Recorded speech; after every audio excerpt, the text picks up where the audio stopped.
y si hay un turno de permiso. La verdad lo desconozco. No sé, ya lo arreglamos. Mi pregunta va en este sentido mismo. No tanto desde el punto de vista práctico o procesal, sino más bien real. Ha habido voces, incluso algunas que han surgido entre los integrantes del propio Pleno, en el sentido de que todo esto que usted habla de la sentencia Radilla, las reformas en derechos humanos, en el juicio de amparo,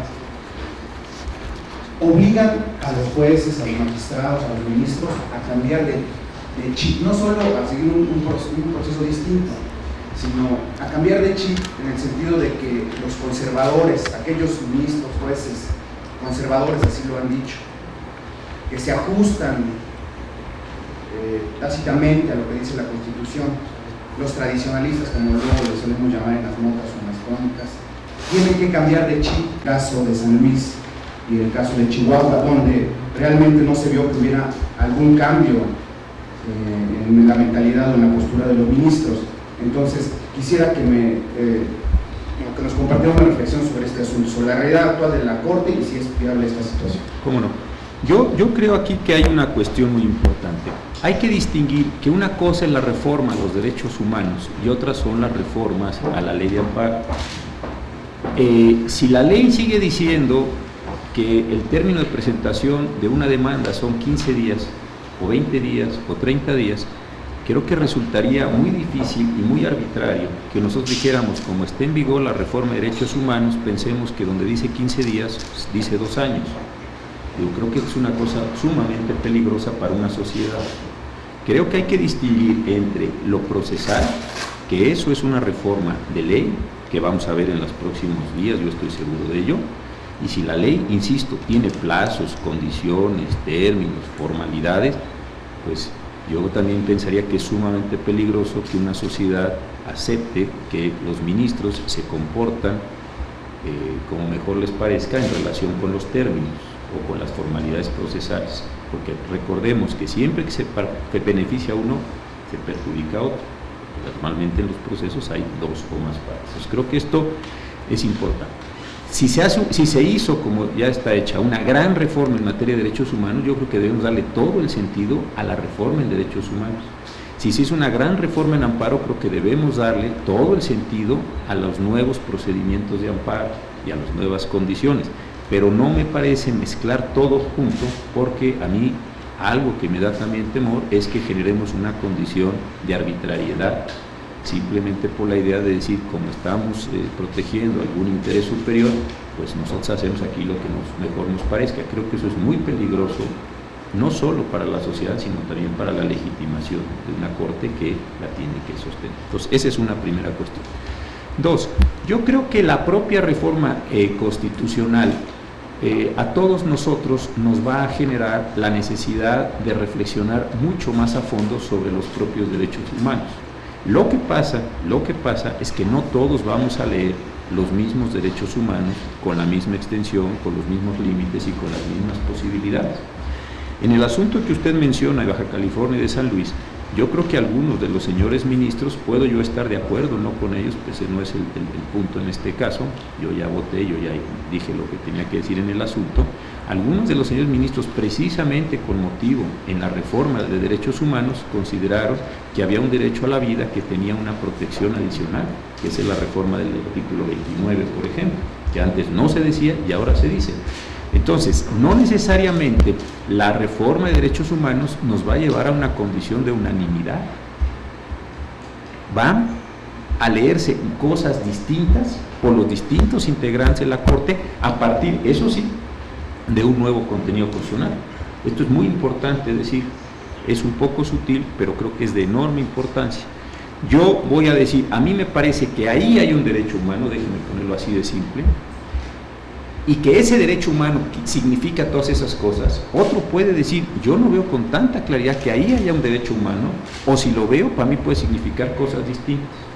Sí, creo que lo que es muy importante es que se puso una especie de nuevo cajón que dice, hoy hay más derechos humanos. Supongamos, y lo digo con mucha simpleza, que antes había 10, bueno, pues ahora hay 50.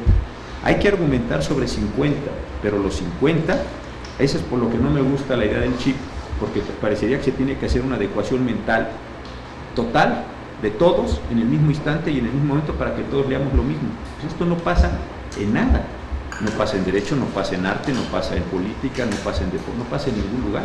Uno ve cosas distintas, se leen cosas distintas, se hacen ajustes distintos y se promueven o se logran respuestas distintas. Yo creo que lo que es muy importante es haberse tomado, y esto también hay que decirlo, el órgano reformador de la Constitución, la tarea de poner en la Constitución un nuevo marco de derechos humanos y no decir que los ministros digan qué creen que son los derechos humanos.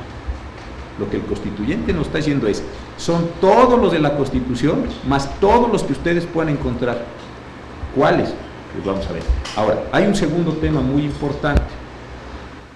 Y acuérdense ustedes que el litigio se formula a partir de lo que las partes presentan también como humano. Yo creo que independientemente de las posibilidades que nosotros tenemos, del entusiasmo que tenemos por los derechos humanos, sí es extraordinariamente importante que los litigantes, que las asociaciones, que las ONGs, que todo el mundo empiece a mover este nuevo modelo, le empiece a dar sentido, le empiece a dar cabida, le empiece a dar reflexión, si vale esta forma de hablar, para el efecto de que se vaya construyendo, se vaya engrosando, se vaya haciendo mucho más sustantivo. Yo creo que esta es una cuestión muy importante. Voy a decir una frase manida que se usa en todos lados, es tarea de todos, de verdad lo digo, darle cuerpo a esta muy importante reforma. ¿Por qué? Porque son muchos los tratados, tienen un lenguaje ambiguo. Ustedes pidan a la Secretaría de Relaciones la última compilación de tratados, es increíblemente extensa. Nada más vean, por ejemplo, los de la Organización Internacional del Trabajo, ahí hay, pues si con el de indígenas íbamos en el 169, pues ustedes me dirán cuántos. Los de OIT más los estos, más los otros, es un mundo de cosas. Entonces creo que sí está en el mejor interés. Entonces, ¿hay una reforma de derechos humanos? Sí. ¿Los ministros nos tenemos que hacer cargo? Sí. Algunos le generarán de eso interpretaciones más progresistas, otros diferentes, menos progresistas, en fin. Pero creo que lo que importa aquí es el propio mandato. Y no es de si nos gusta o no que haya derechos humanos. Creo que la idea es, hay derechos humanos y ustedes tienen que protegerlos. Ahora bien, eso no realmente indica, lo repito, una condición así de una unanimidad perfecta, ¿no? Porque vuelve a ser materia de deliberación, de discusión, de disputa, lo que uno identifica y lo que uno construye con lo identificado, que es un tema bien complicado. Gracias. Eduardo. Sí, solamente para ver si entiendo bien en este aspecto de la sentencia Radilla de Pino Suárez. Entonces, los casos que están ahorita en los tribunales, que implican a militares con víctimas civiles, serán notificados y atraídos por la Corte, que se resolverán en sus salas o en el Pleno, y esto ocurrirá ¿hasta cuándo? ¿Hasta que exista jurisprudencia o hasta que el legislador corrija el Código Militar conforme a la sentencia Radilla de San José? Y segundo, ¿cómo fue otro aspecto de la sentencia Radilla Pino Suárez, que es la capacitación en materia de derechos humanos a jueces y magistrados? A ver, la primera cuestión, son muchas cuestiones que se pueden decir. Es decir, la Corte no puede ordenarle a ningún tribunal que está funcionando que deje de conocer un asunto y que se lo remita. Se tiene que promover por las propias partes temas competenciales. Entonces alguien dice, oye, tú no eres competente, tribunal. ¿Quién? Pues normalmente el afectado. Se promueve ese incidente y se resuelve la cuestión competencial. Este sería un punto. Entonces, esto se podría promover por los particulares, número uno. Número dos, puede suceder, y de hecho sucede, que las sentencias de los tribunales militares suman al amparo directo. Van ustedes a una primera instancia de los tribunales militares, van a una segunda instancia y contra esa segunda instancia siempre ha procedido el amparo directo, ahí no hay excepciones. Si llega al tribunal colegiado, que es el órgano que conoce del amparo directo, pues ese tribunal colegiado, conforme al oficio que se le envió, dirá, Suprema Corte, tengo un asunto de los que me pediste, te lo mando. Cuando llegue aquí, la Corte entonces podrá decir, no estoy diciendo ni estoy adelantando criterios, es una cuestión puramente hipotética para que no parezca que estoy después comprometiendo un criterio en esto, es hipotético. La Corte puede decir, toda vez que en términos de la sentencia Radilla y de las dos sentencias Radillas, etcétera, lo que hago es efectivamente considerar que es una autoridad incompetente. ¿Por qué? Porque ese tipo de asuntos debiera ser conocido por la jurisdicción militar, etc. ¿Qué puede suceder? Que dado que el Código de Justicia Militar, y digo una obviedad, no es una ley tributaria, se puede declarar su inconstitucionalidad con efectos generales en el futuro. Una sentencia, 2 sentencias, aviso al Congreso, apertura de proceso de declaración general de inconstitucionalidad y la Corte lo declara inconstitucional. Si lo declara inconstitucional, como pasa obviamente con una votación de 8, las reglas que nos pone la Constitución, se expulsa del ordenamiento y consecuentemente pues ya no existe esa disposición en el propio código. Esta es una posibilidad. Supongamos otra, que se genera jurisprudencia pero no se alcanza la votación. Bueno, pues entonces se da toda la condición de suplencia, que es lo que normalmente pasa cuando hay jurisprudencia y no hay declaración penal de inconstitucionalidad. Entonces también se puede dar esta situación. Entonces hay varias condiciones hipotéticas que se pueden dar en esta situación. Dependerá un poco de cuáles sean los casos que lleguen a la Corte y de las votaciones que sean, porque hay que recordar que aquí sí es con 8. Y declaración general, por acuerdo del Pleno, sí podemos realizar desde mañana, con independencia de que no haya entrado en vigor la ley de amparo, porque ahí sí le estamos dando sentido a la reforma constitucional.